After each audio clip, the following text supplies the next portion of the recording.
So now students, we are done with optionality, we are done with cardinality. तो at the end of the day हमने जो basic equation थी relationship की R is equal to O plus C, वो हमने actually अब discuss कर ली सारी की सारी. So we are good to go कि अब हम ये डिस्कस करें कि कितनी तरह के रिलेशनशिप्स हैं. तो just to start with, databases में 3 रिलेशनशिप्स हम डिस्कस करते हैं ERD में, लेकिन बेसिक 2 हैं. बेसिक से मुराद मेरी ये है कि ऐसे रिलेशनशिप जो at the time of implementation, जो कि हम लोग करेंगे, डायरेक्टली कोड में कन्वर्ट हो जाते हैं. वो 2 हैं. एक 1 to 1 है जो हम लोग डिस्कस कर रहे हैं, और एक 1 to many है. जो तीसरी तरह का रिलेशनशिप है मैनी टू मैनी, वो रिलेशनशिप तो है लेकिन वो बेसिक नहीं है. सो मूविंग फॉरवर्ड, जो 1 to 1 का रिलेशनशिप है ये बहुत रेयर तरह का रिलेशनशिप है, लेकिन इसको जरा आप लोगों ने जरा इमेजिन करना है. 1 to 1 से मुराद ये है कि एक टेबल के एक रिकॉर्ड के अगेंस्ट दूसरे टेबल में मैक्सिमम नंबर ऑफ रिकॉर्ड 1 है. मतलब यह है कि एक टेबल की प्राइमरी की किसी टेबल में एज अ फॉरेन की आ सकती है. मतलब हमारे पास 2 टेबल हैं, हर टेबल की अपनी प्राइमरी की मौजूद है. अब किसी एक टेबल की प्राइमरी की किसी दूसरे टेबल में एज अ फॉरेन की एक्ट करेगी. मतलब एंटिटी ए की प्राइमरी की भी एंटिटी बी में एज अ फॉरेन की जा सकती है, और एंटिटी बी की प्राइमरी की भी एंटिटी ए में एज अ फॉरेन की जा सकती है. मतलब ये हमारी मर्जी है. This is our discretion. Reason being कि 2 जो एंटिटीज हैं इनमें कोई पेरेंट चाइल्ड यानी मास्टर डिटेल या पेरेंट चाइल्ड तरह का रिलेशनशिप नहीं है. इस तरह के रिलेशनशिप को हम लोग बोलते हैं लीनियर रिलेशनशिप, फ्लैट रिलेशनशिप, कि दोनों एक ही लेवल के ऊपर है, कोई मास्टर डिटेल नहीं है. तो ये हमारी मर्जी है किसी एक टेबल की प्राइमरी की को किसी दूसरे टेबल में हम फॉरेन की के तौर पर ले जाएं. तो ये रूल नंबर 1 हो गया. रूल नंबर 2 बड़ा इंटरेस्टिंग है.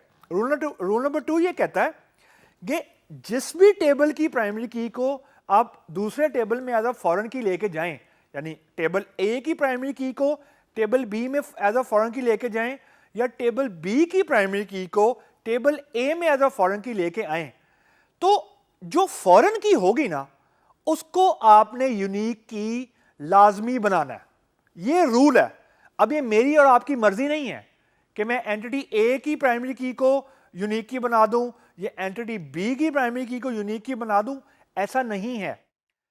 जिस टेबल में फॉरेन की ने आना है वो हमारी मर्जी है. लेकिन वंस वी आर डिसाइडेड, यानी हमने ये तय कर लिया कि फॉरेन की किस टेबल में आएगी, उस फॉरेन की को हमने यूनिक की बनाना है. ये रूल है. इसको मैं और आप वॉयलेट नहीं कर सकते. So let me give you one very rare example of having 1 to 1 relationship.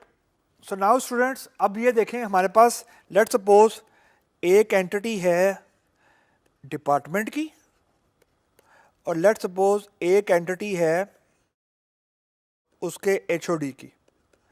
अब हमें यह पता है कि एक डिपार्टमेंट का एक ही हेड ऑफ डिपार्टमेंट हो सकता है, और एक हेड ऑफ डिपार्टमेंट एक ही डिपार्टमेंट को बिलोंग करेगा या उसको हेड करेगा इन आइडियल केसेस. तो हम ये अज्यूम कर लेते हैं कि जो HOD है वो एक ही डिपार्टमेंट को हेड करेगा, और डिपार्टमेंट के ऑब्वियसली HOD एक ही होगा.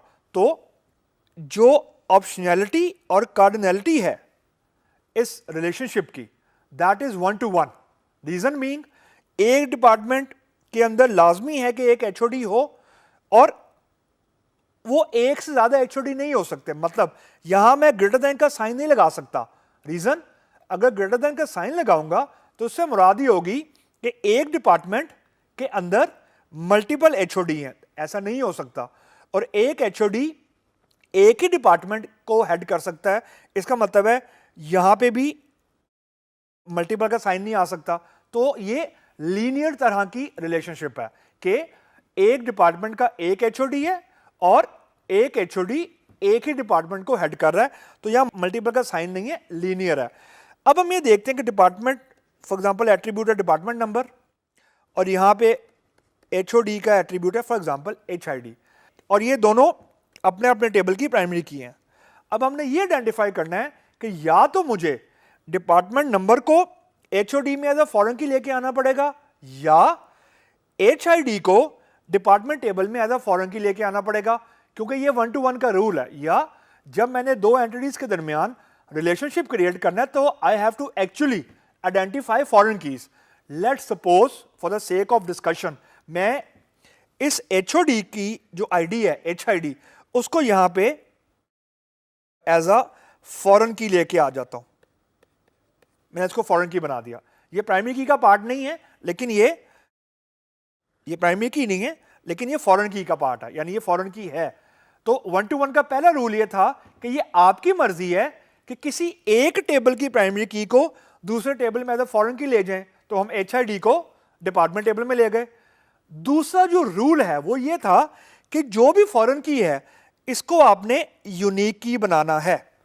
रीजन बहुत सिंपल है, डेटा सेट एंटर कर लेते हैं, यहां पे 1 है, यहां 1 है, 2 है।